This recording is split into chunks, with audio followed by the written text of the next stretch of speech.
ನಮಸ್ಕಾರ ಈ ಮಾಯೆ ಎಂಟರ್ಟೈನ್ಮೆಂಟ್ ಚಾನೆಲ್ಗೆ ಸ್ವಾಗತ ಸುಸ್ವಾಗತ. ನಾನು ಸಮೀಕ್ಷಾ ಶಿರ್ಲಾಲು. ಇವತ್ತು ನಾವು ಯಾರನ್ನ ಮೀಟ್ ಮಾಡ್ತಿದ್ದೀವಿ ಗೊತ್ತಾ? ಟೈಗರನ್ನು ಮೀಟ್ ಮಾಡೋದಕ್ಕೆ ಹೋಗ್ತಾ ಇದ್ವಿ. ಅದು ಯಾರು, ಯಾವ ಟೈಗರು, ಎಷ್ಟು ಫೇಮಸ್ ಟೈಗರ್ ಅಂತ ನೋಡೋಣ ಬನ್ನಿ.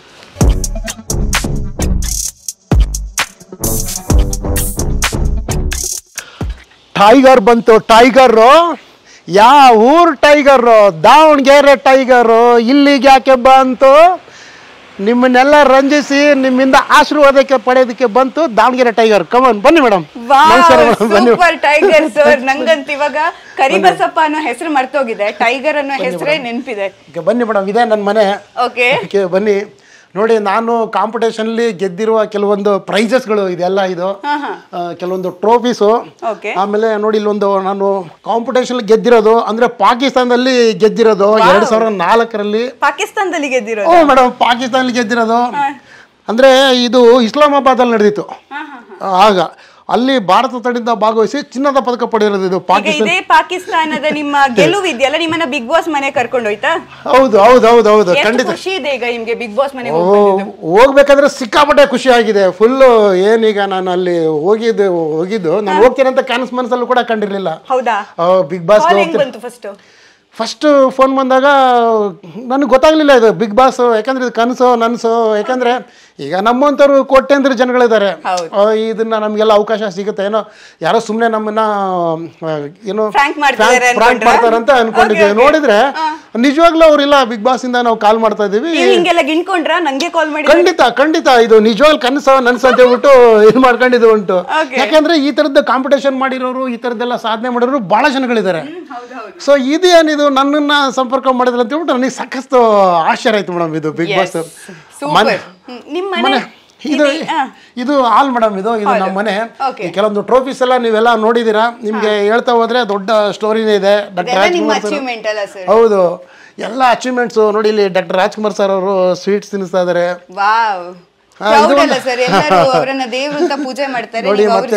ಇಲ್ಲಿ ಪುನೀತ್ ರಾಜ್ಕುಮಾರ್ ಸರ್ ಅವರು ಆನರ್ ಮಾಡ್ತಾ ಇದಾರೆ. ಇದು ಒಂದು ಮೆಮೊರಿಬಲ್ ಇದು. ಯಾಕಂದ್ರೆ ನನ್ನ ಲೈಫಲ್ಲೆಲ್ಲ ಮರೆಯಕ್ಕಾಗಲ್ಲ. ಇದು ಒಂದು ನಾನು 2007ನೇ ಸಾಲಲ್ಲಿ ಏಕಲವ್ಯ ಪ್ರಶಸ್ತಿ ಆಗಿರೋದು ಇದು.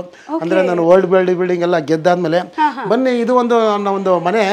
ಬನ್ನಿ, ಫುಲ್ ಹಾಲು. ಇದು ನಮ್ಮ ಮನೆ. ಬನ್ನಿ, ಒಂದು ಚಿಕ್ಕ ಮನೆ. ಇವ್ರು ನಮ್ಮ ವೈಫು. ನಮಸ್ತೆ, ಪರಿಚಯ ಮಾಡ್ಕೊಡಿ ನಮ್ಮ ಕನ್ನಡಿಗರಿಗೆ. ಇವ್ರು ನಮ್ಮ ವೈಫು ವೇದಾವತಿ ಅಂತಂದು. ಇವ್ರ ಕಾಲ್ಗುಣದಿಂದಲೇ ನಾನು ಬಾಡಿ ಬಿಲ್ಡಿಂಗ್ ಆಗಲಿ ಅಥವಾ ಬಿಗ್ ಬಾಸ್ಗೆ ಹೋಗೋದಕ್ಕೆ ಅಂತಂದು ಏನಂದರೆ, ಇವರು ನನಗೊಂದು ಕಾಲ್ಗುಣದಿಂದ ನನಗೆ ಈ ಥರದ್ದೆಲ್ಲ ಮಾಡೋ ಥರ ಆಯಿತು. ನೀವೆಲ್ಲ ಏನು ರೀಲ್ಸಲ್ಲಿ ಅಥವಾ ಏನಪ್ಪ ಕರಿಬಸಪ್ಪ ಏನೇನೋ ರೋಡಲ್ಲಿ ಡ್ಯಾನ್ಸ್ ಮಾಡ್ತಾನೆ ಅಂತಂದ್ರಲ್ಲ, ಅದಕ್ಕೆ ಪ್ರೋತ್ಸಾಹ. ಅಂದರೆ ರೋಡಲ್ಲಿ ಡ್ಯಾನ್ಸ್ ಮಾಡೋ ಅಸಹ್ಯ ಅಲ್ಲ, ನೀವು ಬಾಡಿ ಬಿಲ್ಡಿಂಗ್ ಅಲ್ಲಿ ಮಾಡಿದೀರಾ. ಹೌದು, ಬೇರೆ ಇನ್ನೇನಾದ್ರೂ ಮಾಡಿ ಅಂತ ಹೇಳ್ಬಿಟ್ಟು ನಮ್ಮ ವೈಫೇ ನನಗೆ ಹೇಳ್ಕೊಟ್ಟಿದ್ದು. ನನ್ನ ಪರವಾಗಿ ನನ್ನ ಎಕ್ಸ್ಪೀರಿಯನ್ಸು, ನನ್ನ ಸಾಧನೆ ಬಗ್ಗೆ ನಮ್ಮ ವೈಫ್ ವೇದಾವತಿ ಅವ್ರು ಮಾತಾಡ್ತಾರೆ. ನಾನು ಮಾತೆಲ್ಲ ಕೇಳ್ಕೊಂಡಿದ್ದೀರಾ ನೋಡಿ, ಇವ್ರು ಮಾತಾಡ್ತಾರೆ, ನಮ್ಮ ವೈಫ್ ವೇದಾವತಿ. ಬನ್ನಿ ಸ್ನೇಹಿತರೆ.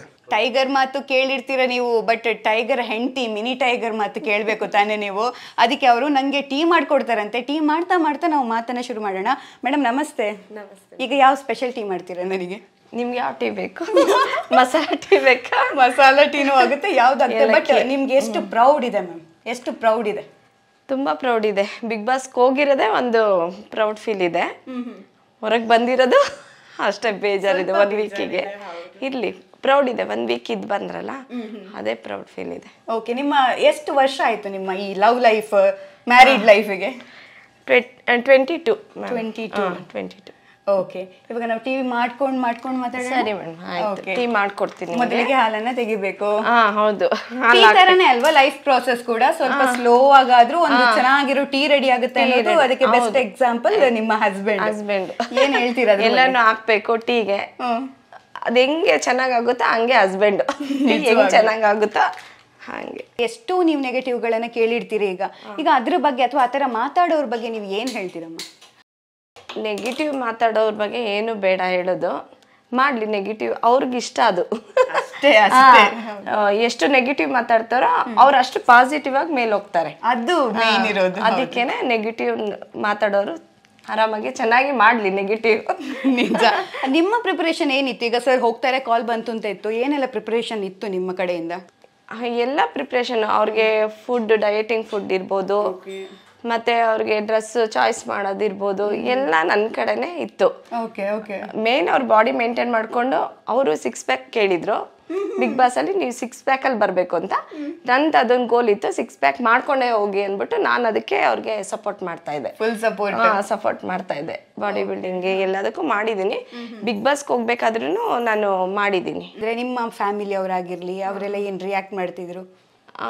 ಅವರೆಲ್ಲ ಫ್ಯಾಮಿಲಿ ಎಲ್ಲ ತುಂಬ ಖುಷಿ ಪಟ್ರು, ಪ್ರೌಡ್ ಫೀಲ್ ಪಟ್ರು. ಅವರು ನಮ್ಮಲ್ಲಿ ಒಬ್ರು ಬಿಗ್ ಬಾಸ್ಗೆ ಹೋಗ್ತಾರಲ್ಲ, ಆಮೇಲೆ ಇವ್ರದ್ದು ಅಚೀವ್ಮೆಂಟು ಹಾಗೆ ಇತ್ತು.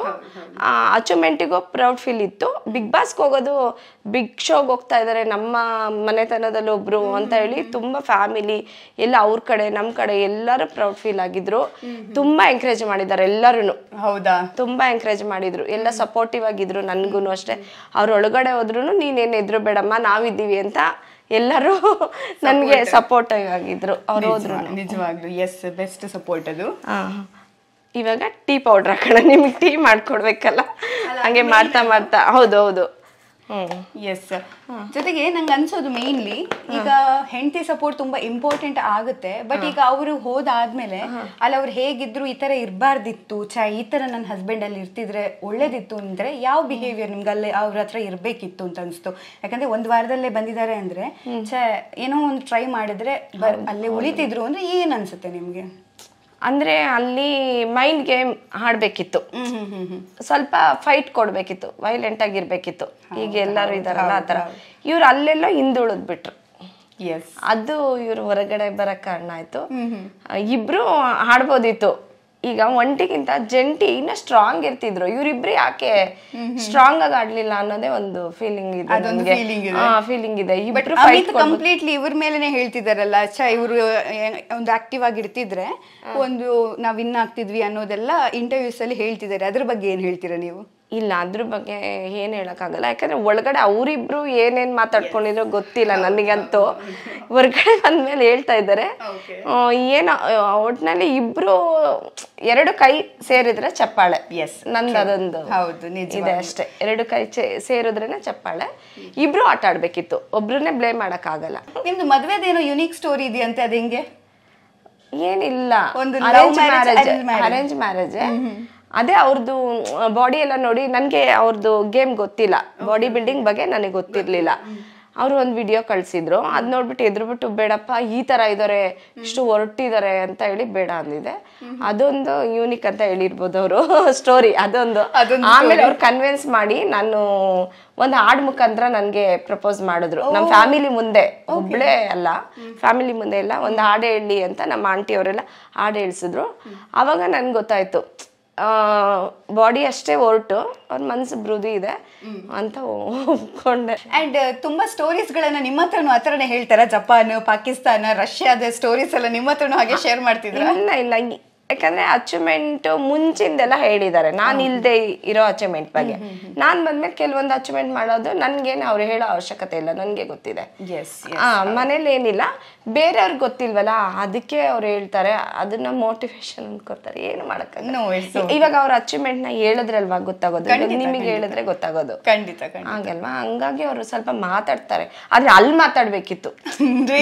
ಎಲ್ಲಾರ ಜೊತೆ ಹಿಂಗೆ ಮಾತಾಡೋ ಬದಲು ಇವ್ರು ಅಲ್ಲಿ ಮಾತಾಡ್ಬಿಟ್ಟು ತುಂಬಾ ಫೈಟ್ ಕೊಟ್ಟಿ ಬಂದಿದ್ರೆ ಒಂದ್ ಖುಷಿ ಆಗ್ತಾ ಇದೆ. ಅಂದ್ರೆ ಅವ್ರು ಬರುವಾಗ ಕೇಳಿದ್ರ ಯಾಕೆ ನೀವು ಸೈಲೆಂಟ್ ಆದ್ರಿ, ಯಾಕೆ ಮಾತಾಡ್ಲಿಲ್ಲ, ಯಾಕೆ ಚೇಂಜ್ ಆದ್ರಿ ಅಂತ ಮಾತಾಡಿಸ್ಲಿಲ್ಲ. ನಾನು 1-2 ಅವರ್ ಒಟ್ನಲ್ಲಿ ಅವ್ರಿಗೆ ಫೇವ್ರೆಟ್ ಫುಡ್ ಎಲ್ಲ ಮಾಡಿದ್ದೆ.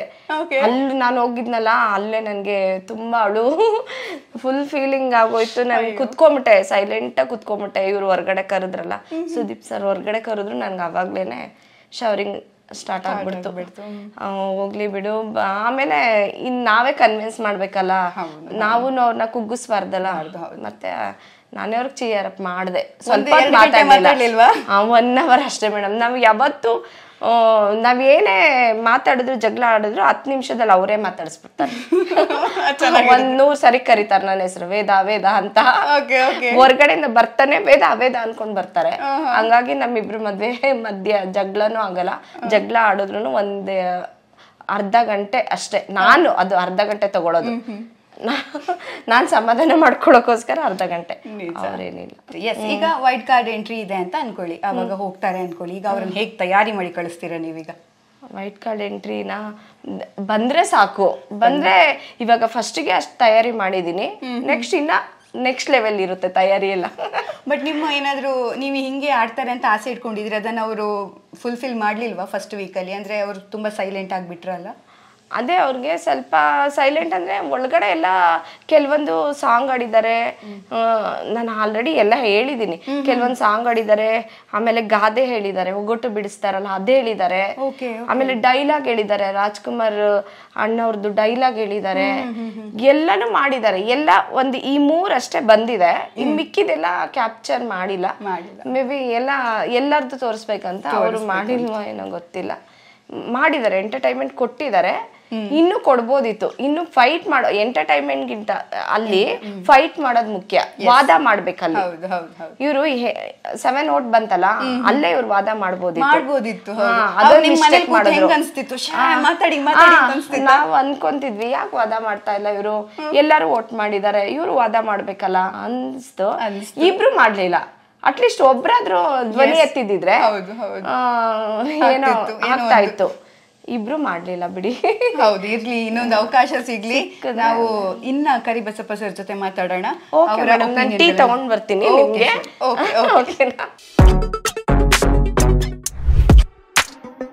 ಎಸ್, ಟೀ ಅಂತೂ ರೆಡಿ ಆಯ್ತು. ಬಟ್ ಸರ್ ಎಲ್ಲೋದ್ರು? ಸರ್ ಎಲ್ಲೋಗ್ಬಿಟ್ರಿ? ಏನ್ ವೈಫ್ ಹತ್ರ ಮಾತಾಡ್ತಿದೀನಿ ಅಂತ ಬೇಜಾರಾಗ್ಬಿಡ್ತಾ? ಮೇಡಮ್ ಏನ್ ಬೇಜಾರೇನಿಲ್ಲ, ಎಲ್ಲ ಬೇಜಾರು ಮಾಡ್ಕೊಳ್ಳೋ ಸೀನೇ ಇಲ್ಲ. ಇಲ್ವಾ? ಏನಾಗಲಿ ಮುಂದೆ ಸಾಗುನಿ, ಬಯಸಿದ್ದೆಲ್ಲ ಸಿಗದು ಬಾಳಲಿ, ಬಯಸಿದ್ದೆಲ್ಲ ಸಿಗದು ಬಾಳಲಿ. ಓ ನನ್ನಾಣೆ ನನ್ನ ಮಾತು ಸುಳ್ಳಲ್ಲ, ಓ ನನ್ನಾಣೆ ನನ್ನ ಮಾತು ಸುಳ್ಳಲ್ಲ. ಬನ್ನಿ ಮೇಡಮ್ ಕುತ್ಕೊಳ್ಳಿ ಮೇಡಮ್. ಕುತ್ಕೊಳ್ಳಿ ಮೇಡಮ್. ಆಯ್ತು ಸರ್, ಇವಾಗ ಬಾರಿ ಚೆನ್ನಾಗಿರೋ ಟೀ ಅಂತೂ ರೆಡಿ ಆಯ್ತು. ಟೀ ಕುಡ್ಕೊಂಡು ಮಾತಾಡೋಣ. ಅದಕ್ಕಿಂತ ಮುಂಚೆ ಈಗ ನಿಮ್ಗೆ ಬಿಗ್ ಬಾಸ್ ಅಲ್ಲಿ ಇಷ್ಟು ಮಾತಾಡ್ಬೇಕು ಅಂತ ಯಾಕೆ ಅನ್ಸ್ಲಿಲ್ಲಪ್ಪ ಒಂದ್ ವಾರದಲ್ಲಿ? ಮೇಡಮ್ ನಾನು ಸಿಕ್ಕಾಪಟ್ಟೆ ಮಾತುಗಾರ. ನಾನಂತೂ ಸುಮ್ಮನೆ ಅಂತೂ ಇಲ್ಲ. ಯಾಕಂದ್ರೆ ಈಗ ನಾನು ಸುಮ್ಮನೆ ಇದ್ರು ನನ್ನ ಜೊತೆಗಿರ್ತಕ್ಕಂಥ ನಮ್ಮ ಬ್ರದರ್ ಅಮಿತ್ ಅವರು ಸುಮ್ಮನೆ ಬಿಡೋದೇ ಇಲ್ಲ. ಯಾಕಂದ್ರೆ ಒಬ್ಬರೇ ಇದ್ರೆ ಏನಪ್ಪ ಅವರು ಸುಮ್ಮನೆ ಇದ್ರು ಅಂತ ಹೇಳ್ಬೋದು. ನಾವು ಜಂಟಿಯಾಗಿ ಹೋಗಿರೋದ್ರಿಂದ ಇಬ್ರು ಕೂಡ ಸಾಕಷ್ಟು ತರಲೆ ಮಾಡಿದೀವಿ, ಮಾತಾಡಿದೀವಿ, ಎಲ್ಲೋ ಒಂದ್ ಕಡೆಗೆ ನಾವೆಲ್ಲ ಅಲ್ಲಿ ಕನೆಕ್ಟ್ ಆಗಿದೀವಿ. ಸೊ ಅದು ಎಲ್ಲೋ ಒಂದ್ ಕಡೆಗೆ ನಾನು ಫುಟೇಜ್ ಯಾಕೋ ನಮ್ದು ಬಂದಿಲ್ಲ ಅಂತ ಹೇಳ್ಬಿಟ್ಟು ಸ್ವಲ್ಪ ಬೇಜಾರಾಗೋಯ್ತು. ಸಿಕ್ಕಾಪಟ್ಟೆ ತರಲೆ. ನಾನು ಎಲ್ಲೂ ಕೂಡ ಒಂದ್ ಸೆಕೆಂಡ್ ಕೂಡ ಟೈಮ್ ವೇಸ್ಟ್ ಮಾಡಂಗಿಲ್ಲ, ಏನಿಲ್ಲ. ಮನೇಲೆ ಬಂದ್ರೆ ಮನೇಲೆ ಅಷ್ಟೇನೆ, ನಾನು ಹೊರಗಡೆ ಹೋದ್ರು ಕೂಡ ಎಲ್ಲ ಕಡೆಗೂ ಅಷ್ಟೇನೆ. ಅದೇ ನಿಮ್ ಹೆಂಡತಿ ಫುಲ್ ದುಃಖ ಆಗ್ಬಿಡ್ತು. ನನ್ ಗಂಡ ಇಷ್ಟು ಮಾತಾಡ್ತಾರಪ್ಪ, ಬಿಗ್ ಬಾಸ್ ಮನೆಗೆ ಹೋಗಿ ಏನೂ ಮಾತಾಡಿಲ್ಲ ಅಂತ ಬೇಜಾರಿದೆ ಅವರಿಗೆ. ಹೇಗ್ ಕನ್ವಿನ್ಸ್ ಮಾಡಿದ್ರಿ? ನಿಮ್ ಜೊತೆ 1 ಗಂಟೆ ಮಾತಾಡ್ಲಿಲ್ಲ ಅಂತ ಅವರು? ಇಲ್ಲ ಮೇಡಮ್, ಮಾತಾಡಲೇ ಇಲ್ಲ ಅವರು. ಇನ್ನೂ ಈಗ ಸರಿಯಾಗಿ ಮಾತಾಡ್ತಾ ಇಲ್ಲ ನೋಡಿ. 10 ಅವ್ರದ್ದು ವಾಯ್ಸ್ ಎಲ್ಲ ಧ್ವನಿನೇ ಚೇಂಜ್ ಆಗೋಗ್ಬಿಟ್ಟಿದೆ. ಅಯ್ಯೋ, ಮುಂಚಿನ ಥರ ಆ ಥರ ಓಪನ್ ಅಪ್ ವಾಯ್ಸ್ ಇಲ್ಲ. ಯಾಕಂದರೆ ಅವರು ನಾನು ಇಲ್ಲಿಂದ ಹೋದ್ಮೇಲೆ ನಮ್ಮ ಯಜಮಾನರು ಫುಲ್ ಫೈನಲ್ ಅವ್ರಿಗೆ ಇರ್ತಾರೆ, ಫಿನಲ್ ಅವ್ರಿಗೆ ಇರ್ತಾರೆ ಅಂತ ಹೇಳ್ಬಿಟ್ಟು ನನಗೆ ತಯಾರು ಮಾಡಿ ಫುಲ್ ಎಲ್ಲ ಫುಲ್ ಎನರ್ಜಿ ತುಂಬಿ ನನಗೆಲ್ಲ ಫುಲ್ ಎಲ್ಲ 6 ಪ್ಯಾಕ್ ಇದಕ್ಕೆ ಅಪ್ ಡೌನ್ ಬರೋದಕ್ಕೆ ಡಯಟಿಂಗ್ ಮಾಡಿ ಎಲ್ಲ ಹೆಲ್ಪ್ ಮಾಡಿ ಕಳಿಸಿದ್ದು. ಬಟ್ ನಾನು ಸಡನ್ ಆಗಿ ಒಂದು ವಾರದಲ್ಲೇ ಬಂದ ತಕ್ಷಣನೇ ಅವರು 2 ದಿನ ಊಟನೇ ಮಾಡಿಲ್ಲ ಸರಿಯಾಗಿ. ಬರೀ ಅಳೋದೇ ಆಗಿತ್ತು. ಅವರು ಬರೀ ಅಳೋದೇ, ಅವ್ರನ್ನ ಸಮಾಧಾನ ಮಾಡೋದೇ ನನ್ನೊಂದು ದೊಡ್ಡ ಟಾಸ್ಕ್ ಆಗಿತ್ತು. ಎಸ್ ಸರ್, ಬಹಳ ಎಕ್ಸ್ಪೀರಿಯನ್ಸ್ ಗಳನ್ನ ಶೇರ್ ಮಾಡಿದ್ರಿ. ಈಗ ಒಬ್ಬೊಬ್ಬರ ಹೆಸರು ಹೇಳ್ತೀನಿ ನಾನು. ಅವ್ರಿಗೆ ನೀವು ಒಂದು ಹೆಸರು ಕೊಡೋದಾದ್ರೆ ಹೆಸರು ಕೊಡ್ಬೋದು, ಏನಾದ್ರೂ ಹೇಳಬಹುದು, ನಿಮ್ಮ ಇಷ್ಟ. ಅದು ಒಬ್ಬೊಬ್ಬರ ಹೆಸರು, ಓಕೆನಾ? ಫಸ್ಟ್ ನಿಮ್ಮ ಜೊತೆ ಜಂಟಿಯಾಗಿದ್ದ Amit. As a my brother, ಹೃದಯವಂತಿಕೆ. ಅವರು ಇಸ್ ಎ ಗುಡ್ ಫ್ರೆಂಡ್. ಏನಾದರೂ ಒಂದು ಕೆಲಸ ವಹಿಸಿದ್ರೆ ಪ್ರಾಮಾಣಿಕತೆಯಿಂದ ಮಾಡಬೇಕಂತ ಅಂತ ವ್ಯಕ್ತಿ. ಕಾಯಕವೇ ಕೈಲಾಸ. ಯಾವುದೇ ಕೆಲಸ ಆಗಿರಲಿ ಅಣ್ಣ, ಫಸ್ಟ್ ನಾವು ಅದನ್ನು ನಮ್ಮ ಕೆಲಸ ಏನಿದೆ ಪ್ರಾಮಾಣಿಕತೆಯಿಂದ ಮಾಡಬೇಕು. ನಾವು ಏನು ಮಾತಾಡದೇ ಇದ್ರೂ ನಮ್ಮ ಕೆಲಸ ಮಾತಾಡ್ಬೇಕಂತ ತೋರಿಸ್ಕೊಟ್ಟಿದ್ದು ನಮ್ಮ ಅಶ್ವಿನಿ ಗೌಡ. ಅವರು ರಾಜಮಾತೆ. ಅವರು ಕೆಲಸ ಅಂತ ಬಂದಾಗ ಸಾಕಷ್ಟು ಸ್ಟ್ರಿಕ್ಟ್ ಆಗಿರ್ತಾರೆ. ವ್ಯಕ್ತಿತ್ವವಾಗಿ ಗುಡ್ ಪರ್ಸನ್. ರಾಜಮಾತೆ ಮಂಜು ಭಾಷಿಣಿ ಅವರು, ಅಕ್ಕ ಅವರು ಅನ್ನಪೂರ್ಣೇಶ್ವರಿ ಅವರು. ಅಂದ್ರೆ ನಾವು ಹೋದ ತಕ್ಷಣ ಅನ್ನಪೂರ್ಣೇಶ್ವರಿ ಅವ್ರು ಹೋದ ತಕ್ಷಣನೇ ಅಲ್ಲಿ ಅರಸರು ಸೇವಕರಂತ ಟಾಸ್ಕ್ ಬಂದಾಗ ನಮಗೆ ಬಿಗ್ ಬಾಸ್ ಅವರು ಒಂದು ಇಷ್ಟೇ ಅಂತಂದು ಊಟ ಕೊಟ್ಟಾಗ ಅದನ್ನ ಆ ಊಟದಲ್ಲಿ ಎಲ್ರಿಗೂ ಊಟ ಸಿಗೋ ತರ ಮಾಡಿದ್ದು ಮಂಜು ಭಾಷಿಣಿ. ರಕ್ಷಿತಾ ಶೆಟ್ಟಿ ಅವರು ಇವಾಗ ಬಂದಿರೋದ್ರಿಂದ ಒಂದು ಪಟಾಕಿ, ಲಕ್ಷ್ಮಿ ಪಟಾಕಿ, ಪಟ್ ಪಟ್ ಪಟ್ ಪಟಾಕಿ ಎಲ್ಲ ಲಕ್ಷ್ಮಿ ಪಟಾಕಿ ಅವರು. ಲಕ್ಷ್ಮಿ ಪಟಾಕಿ. ರಾಶಿಕಾ ಅವರು ನಮ್ಮ ಮಂಜು ಭಾಷಿಣಿ ಅವರ ಮಗಳ ಥರನೇ ಅನಿಸ್ತಾ ಇರೋ ಒಂಥರ ಅವ್ರು ಮೊಲ ಇರ್ತಾರ ಥರನೇ ಕಾಣ್ತಾ ಇದ್ದಾರೆ. ಹೌದು ಹೌದು. ಧ್ರುವಂತ್ ಅವರು ಒಂದು ಗೈಡ್, ಒಂದು ಮಾರ್ಗದರ್ಶಕ. ಅವರು ಸುಮ್ಮನೆ ಸೈಲೆಂಟ್ ಆಗಿದ್ರು ಏನೋ ಒಂದು ಯೋಚನೆ ಮಾಡ್ತಾ ಇರ್ತಾರೆ ಧ್ರುವಂತ್ ಅವರು. ಮಾಳು ಅವರು ಜವಾರಿ ಅವರು ಮಾತು ಇಲ್ಲಿ ಯಾರಿಗೂ ಸ್ವಲ್ಪ ನಮ್ಮಲ್ಲಿ ಇಲ್ಲಿ ಕಡೆಗೆ ಅರ್ಥ ಆಗಲ್ಲ, ಉತ್ತರ ಕರ್ನಾಟಕದವ್ರಿಗೆ ಆಗಿರೋದ್ರಿಂದ ಅವರು ಮಾತು ಇನ್ನೂ ಸ್ಪಷ್ಟವಾಗಿ ಮಾತಾಡೋದನ್ನ ಕಲ್ತ್ರೆ ಫೈನಲ್ ವರ್ಗೂ ಬರ್ತಾರೆ ನಮ್ಮ ಮಾಳು ಅವರು. ಅವರು ಸೂಪರ್ ಮ್ಯಾನ್ ಅವರು. ಸ್ಪಂದನ ಅವರು ಈಗ ಬಂದಿರೋದ್ರಿಂದ ಅವರು ಎಲ್ಲೋ ಒಂದು ಕಡೆಗೆ ಎಲ್ಲರ ಹತ್ರ ಬೆರೆಯೋದನ್ನ ಸ್ವಲ್ಪ ಕಡಿಮೆ ಮಾಡಿದ್ದಾರೆ. ಅವರು ಮೈ ಸಿಸ್ಟರ್, ಅವರು ನನಗೆ ಒಂಥರ ತಂಗಿ. ಅವರು ನನಗೆ ಹೋದ ತಕ್ಷಣನೇ ಅವ್ರು ನೋಡಿದ ತಕ್ಷಣನೇ ತುಂಬಾ ಇಷ್ಟ ಆಗಿದೆ. ಅಂದ್ರೆ ಅವ್ರ ಸೀರಿಯಲ್ ಎಲ್ಲ ನೋಡಿದೀವಿ ನಾವು, ತುಂಬಾ ಇಷ್ಟ. ಅಂದ್ರೆ ಸ್ಪಂದನ ಒಂಥರ ಮೈ ಸಿಸ್ಟರ್ ಅವರು.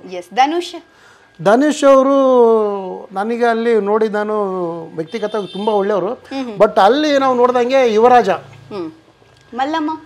ಮಲ್ಲಮ್ಮ ಅವರು ಸೀನಿಯರ್. ಅವ್ರಿಗೆ ಆ ಏಜಲ್ಲಿ ಇರ್ತಕ್ಕಂಥ ಉತ್ಸಾಹ ಅಲ್ಲಿರೋರಿಗೆ ಯಾರು ಇಲ್ಲ ಅಂತ ಹೇಳ್ತೀನಿ. ಇಲ್ಲ, ಅವರು ತುಂಬ ಉತ್ಸಾಹ. ಬಹಳ ಜನ ಅನ್ಕೊಂಡಿದ್ದಾರೆ ಇವ್ರಿಗೆ ಏಜ್ ಆಗಿದೆ, ಇವ್ರಿಗೆ ಅಷ್ಟು ಗೊತ್ತಾಗಲ್ಲ ಅನ್ಕೊಂಡಿದ್ದಾರೆ. ಮಲ್ಲಮ್ಮ ಅವರು ತುಂಬಾ ಮೈಂಡ್ ಗೇಮ್, ತುಂಬಾ ಇನ್ನೋಸೆಂಟ್ ಆಗಿ ಆಟ ಆಡ್ತಾ ಇದ್ದಾರೆ. ತುಂಬಾ ಚೆನ್ನಾಗಿ ಆಟ ಆಡ್ತಿದ್ದಾರೆ. ಇನ್ನು ಇದು ರಾಕ್ಷಸ ನಮ್ಮ ಕಾಕ್ರೋಚ್ ಬ್ರದರ್ ಅವರು ಏನಂದ್ರೆ ವ್ಯಕ್ತಿಗತವಾಗಿ ಬಹಳ ಒಳ್ಳೆಯವರು. ಬಟ್ ಸ್ಟ್ರಾಟಜಿ ನಾನು ಗೆಲ್ಬೇಕಂತಂದಾಗ ಅವ್ರು ಏನ್ ಬೇಕಾದ್ರೂ ಮಾಡ್ತಾರೆ. ಅಭಿಷೇಕ್ ಅವರು ಏನಾಗಿದ್ದಾರೆ ಅಂದ್ರೆ ಆಟ ಆಡಕ್ಕೆ ಬಂದಿರೋದಲ್ಲಿ ಗೆಲ್ಲೋದಕ್ಕೆ ಬಂದಿರೋದು ಗೊತ್ತಿದೆ. ಬಟ್ ಎಲ್ಲೋ ಒಂದ್ ಕಡೆಗೆ ಅವರು ಶ್ರೀಕೃಷ್ಣ ಆಗ್ತಾ ಇದಾರೆ ಅಲ್ಲಿ, ಫ್ಲರ್ಟ್ ಮಾಡ್ತಿದಾರ ಕೂತ್ಕೊಂಡು. ಸಿಕ್ಕಾಪಟ್ಟೆ. ಅಶ್ವಿನಿ ಅಂತೂ ಅವರು ಸ್ವಲ್ಪ ಓಪನ್ ಅಪ್ ಆಗ್ಬೇಕು. ಅಶ್ವಿನಿ ಅವರು, ಯಾಕಂದ್ರೆ ಅಲ್ಲಿ ಏನಾಗಿದೆ ಅಂದ್ರೆ ಅವರು ರೆಡಿ ಆಗೋದ್ರಲ್ಲೇ ಕಾಲ ಕಳೀತಾ ಇದಾರೆ. ಒಂಚೂರು ಓಪನ್ ಅಪ್ ಆದ್ರೆ ಫೈನಲ್ ಕೂಡ ಬಂದ್ಬಿಡ್ತಾರೆ ಅಶ್ವಿನಿ ಅವರು. ತುಂಬಾ ಮಾತಾಡ್ತಾರೆ ಅಶ್ವಿನಿ ಅವರು. ಕಾವ್ಯ ಅವರು ಏನ್ ಮಾಡಿದಾರೆ ಅಂದ್ರೆ ಗಿಲ್ಲಿ ಇಟ್ಕೊಂಡು ಆಟ ಆಡಿಸ್ತಾ ಇದಾರೆ. ಅವರು ಗಿಲ್ಲಿ ನಗಿಸ್ತಾ ಇದಾರೆ ತುಂಬಾ. ಅರಮನೆನ ಫುಲ್ ನಗಿಸ್ತಾ ಇದಾರೆ. ಅದು ಕ್ರೆಡಿಟ್ ಕಾವ್ಯ ಸಿಗ್ತಾ ಇದೆ. ಹೌದು, ಕಾವ್ಯ ಆಟ ಆಡಿಸ್ತಿರೋದು ಅವ್ನು ಆಟ ಆಡ್ತಾ ಇದ್ದಾನೆ. ಜಾಹ್ನವಿ ಅವರು ಸೈಲೆಂಟ್ ಆಗಿ ಇದ್ದಾರೆ, ಓಪನ್ ಅಪ್ ಅಂದ್ರೆ ಆನ್ ಅಂಡ್ ಆಫ್ ಆಗ್ತಾರೆ. ಅವರು ಕೂಡ ಅಲ್ಲಿ ವಿವರಣೆ ಆಗಿದ್ದಾರೆ. ಆ ಮೂಡಿಂದ ಹೊರಗಡೆನೆ ಬಂದಿಲ್ಲ. Yes, very nice sir. ತುಂಬಾ ಖುಷಿ ಆಯ್ತು ಇವ್ರ ಬಗ್ಗೆ ಎಲ್ಲ ಒಪಿನಿಯನ್ ಅನ್ನ ಕೇಳಿ. ಈಗ ನಂಗೊಂದು ಮೇನ್ ಕ್ವಶನ್ ಇರೋದು, ನೀವು ಸೀರಿಯಸ್ ಆಗ್ಬೇಡಿ, ಬೇಜಾರಾಗ್ಬೇಡಿ. ನಿಮ್ ಇಂಟರ್ವ್ಯೂ ನಾನು ನೋಡಿರೋದು, ಸ್ವಂತ ದುಡ್ಡಲ್ಲಿ ಸಾಲ ಮಾಡಿ ಬಟ್ಟೆ ತಗೊಳ್ಳೋದು ಹೆಂಗೆ? ಎಲ್ರಿಗೀಗ ಕ್ಯೂರಿಯಾಸಿಟಿ, ಇದು ಹೆಂಗಪ್ಪ ಹೇಳಿದಾರೆ, ಇದು ಪಾಪ ಮಿಸ್ ಆಗಿ ಹೇಳಿರೋದು ಐನು, ಬಟ್ ಹೆಂಗೆ ಒಂದು ನೀವು ಹೇಳಿ ನಮ್ಮ ಜನರಿಗೆ. ಏನಿಲ್ಲ, ಈಗ ಬಹಳ ಜನಗಳಿಗೆ ಎಲ್ರಿಗೂ ಒಂದು ದುಡಿಮೆ ಮತ್ತೆ ಎಲ್ರದ್ದು ದುಡ್ಡಿನ ಅವಶ್ಯಕತೆ ಇದ್ದೇ ಇರುತ್ತೆ. ಏನೋ ಸಡನ್ ಆಗಿ ಒಂದು ದುಡ್ಡಿನ ಅವಶ್ಯಕತೆ ಇದ್ದಾಗ ಕೆಲವೊಂದ್ಸರಿ ಇರೋದೇ ಇಲ್ಲ ದುಡ್ಡು. ಯಾಕಂದ್ರೆ ಪ್ರತಿಯೊಬ್ಬರಿಗೂ ಕೂಡ ಟೈಮು ಹಂಗೆ ಇರೋದಿಲ್ಲ. ಈಗ ನಂದೇನಂದ್ರೆ ನನಗೂ ಕೆಲಸ ಇದೆ, ನನ್ನ ಹೆಂಡತಿ ಮಕ್ಕಳಿಗೆ ಏನು ದುಡಿಮೆ ಏನಿದೆ ಅದು ಕರೆಕ್ಟ್ ಆಗಿದೆ. ಸಡನ್ ಆಗಿ ಬಿಗ್ ಬಾಸ್ ಅವಕಾಶ ಸಿಕ್ಕ ತಕ್ಷಣ ಏನೋ ಒಂಥರ ಖುಷಿ ಆಗೋಯ್ತು. ನಾನು ಮತ್ತೆ ಬಿಗ್ ಬಾಸ್ ಮನೆ ಒಳಗೆ ಚೆನ್ನಾಗಿ ಕಾಣಿಸ್ಕೋಬೇಕು. ಯಾಕಂದ್ರೆ ನಮ್ಮ ವೈಫು ಕೂಡ, ನೀವು ಯಾವಾಗಲೂ ಜಿಮ್ಮಲ್ಲಿ ವರ್ಕೌಟ್ ಮಾಡಿಕೊಂಡು ಬರೀ ಟ್ರ್ಯಾಕ್ ಶೂಟು ಅಥವಾ ಇದರಲ್ಲಿ ಡ್ರೆಸ್ಸಲ್ಲಿ ಇರ್ತೀರ. ಸೊ ಕೋಟ್ಯಂತರ ಜನಗಳು ನೋಡ್ತಾ ಇರ್ತಾರೆ, ಅಲ್ಲಿ ನೀವು ಒಂದು ಸ್ವಲ್ಪ ಚೆನ್ನಾಗಿ ಕಾಣಿಸ್ಬೇಕಂತ ನಾವು ಪ್ಲಾನ್ ಮಾಡಿದ್ದು. ಸೊ ಆವಾಗ ನಮಗೆ ಸಡನ್ ಆಗಿ ಸ್ವಲ್ಪ ದುಡ್ಡಿಂದ ಸಮಸ್ಯೆ ಬಂತು. ಈಗ ಮನುಷ್ಯ ಎಷ್ಟೇ ಕೋಟಿ ಸಂಪಾದನೆ ಮಾಡಿರಲಿ, ಎಷ್ಟೇ ಅದೇ ಆಗಿರಲಿ, ಎಂಥವ್ರಿಗೆ ಆಗಿರಲಿ ಒಂದೊಂದು ಟೈಮಿಗೆ ಅವ್ರಿಗೆ ಅವಶ್ಯಕತೆಗೆ ದುಡ್ಡು ಇರೋದೇ ಇಲ್ಲ. ಈಗ ನಮಗೂ ಕೂಡ ಅದೇ ಥರನೇ ಆ ಟೈಮಲ್ಲಿ ನನಗೆ ದುಡ್ಡು ಇರಲಿಲ್ಲ. ಹೌದು. ಈಗ ಸದ್ಯಕ್ಕೆ ನಾವು ಏನೋ ಒಂದು ಮನೆಯಲ್ಲಿ ಒಂದು ಚಿನ್ನ ಅಥವಾ ಏನಾದರೂ ಒಂದು ಇದಕ್ಕೆ ಮಾಡಿರ್ತೀವಿ, ತೊಗೊಂಡಿರ್ತೀವಿ ಅಂದರೆ ಅದು ಕಷ್ಟಕ್ಕಾಗಲ್ಲ ಅಂತಂದೇ ನಾವು ಅದನ್ನು ಚಿನ್ನನ ಮಾಡ್ಕೊಂಡಿರ್ತೀವಿ. ಹೌದು. ಈಗ ನಮಗೆ ಸಮಯ ಸಂದರ್ಭಕ್ಕೆ ನಮಗೆ ಈಗ ಹೆಲ್ಪ್ ಮಾಡೋಕ್ಕೆ ಭಾಳ ಜನಗಳು ಹೇಳ್ತಾರೆ, ಆ ಟೈಮಲ್ಲಿ ನಾವು ಹೆಲ್ಪ್ ಮಾಡ್ತೀವಿ ಅಂತಂದು. ಸೊ ನಮಗೆ ಕೆಲವ್ರಿಗೆ ಸಹಾಯಕ್ಕೆ ಕೇಳೋಕ್ಕೂ ಆಗಲಿಲ್ಲ. ಆ ಸಂದರ್ಭದಲ್ಲಿ ಸ್ವಲ್ಪ ಸಾಲನೂ ಕೂಡ ಮಾಡಿದ್ವಿ. ಈಗ ಬಿಗ್ ಬಾಸ್ ಹೋಗೋಕ್ಕಿಂತ ಮುಂಚಿನ ಲೈಫ್, ಈಗಿನ ಲೈಫ್ ಹೇಗಿದೆ? ನಿಮ್ಮ ಲೈಫ್ ಚೇಂಜಸ್ ಏನಿದೆ? ಚೇಂಜಸ್ ಅಂದರೆ ಮೇಡಮ್, ನಾನು ಮುಂಚೆ ಬರೀ ಸ್ಪೋರ್ಟ್ಸ್ ಮ್ಯಾನ್ ಆಗಿ ಉಳ್ಕೊಂಡಿದ್ದೆ. ಈಗ ಮನೆಯಿಂದ ಹೊರಗಡೆ ಬಂದಮೇಲೆ ಬಿಗ್ ಬಾಸ್ ಕರಿಬಸಪ್ಪ ಆಗಿದ್ದೀನಿ. ಬಟ್ ಜನಗಳು ಏನೇ ಒಂದು ಪ್ರೀತಿ ತೋರಿಸಿದ್ರು ಕೂಡ ಅದು ಅವ್ರ ಆಶೀರ್ವಾದ, ಅವರು ತೋರಿಸಿರ್ತಕ್ಕಂಥ ಆ ಒಂದು ಹೃದಯವಂತಿಕೆ. ನಾನು ಯಾರಿಗಿಂತ ಏನು ದೊಡ್ಡ ಇದನ್ನಲ್ಲ, ಬಿಗ್ ಬಾಸ್ಗೆ ಹೋದ ತಕ್ಷಣ ನಾನು ಏನು ಇದೇ ಇಲ್ಲ. ಅವರು ಒಂದು ಹೃದಯದಲ್ಲಿ ಒಂದು ಜಾಗ ಕೊಟ್ಟಿದ್ದಾರಲ್ಲ, ಕರಿಬಸಪ್ಪ ಒಂದು ಏನೋ ಒಂದು ಮಾಡಿದ್ದಾರೆ ಅಂತೇಳಿ ಇದು ಮಾಡಿದ್ರಲ್ಲ ಅವ್ರಿಗೆ ಪ್ರೀತಿಪೂರ್ವಕವಾಗಿ ನಾನು ಧನ್ಯವಾದಗಳನ್ನು ತಿಳಿಸ್ತೀನಿ. ನಾನು ಕರಿಬಸಪ್ಪನೇ, ಯಾವತ್ತಿದ್ರು ಅವ್ರ ಪ್ರೀತಿಯ ಕರಿಬಸಪ್ಪನೇ. ಖಂಡಿತ. ಈಗ ಬಿಗ್ ಬಾಸ್ ಟಾಸ್ಕ್ ಕೊಡ್ತಾರಲ್ಲ, ಅದೇ ರೀತಿ ನಾನು ಒಂದು ಟಾಸ್ಕ್ ಅನ್ನ ಕೊಡ್ತೀನಿ ನಿಮ್ಗೆ. ನೀವೀಗ ಚೆನ್ನಾಗಿ ಆಡ್ಬೇಕು.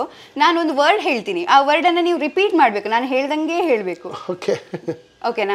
ಡೀಲ್ ಅಲ್ಲ? ನಾನು ಏನ್ ಹೇಳ್ತೀನಿ ಅದನ್ನೇ ಹೇಳ್ಬೇಕು. ಒಂದ್ ವೇಳೆ ಹೇಳಿಲ್ಲ ಅಂದ್ರೆ ನೀವು ಔಟ್ ಆಗ್ತೀರಾ. ಡೀಲ್. ಒಂದೂರಲ್ಲಿ ಒಬ್ಬ ರಾಜ ಇರ್ತಾನೆ.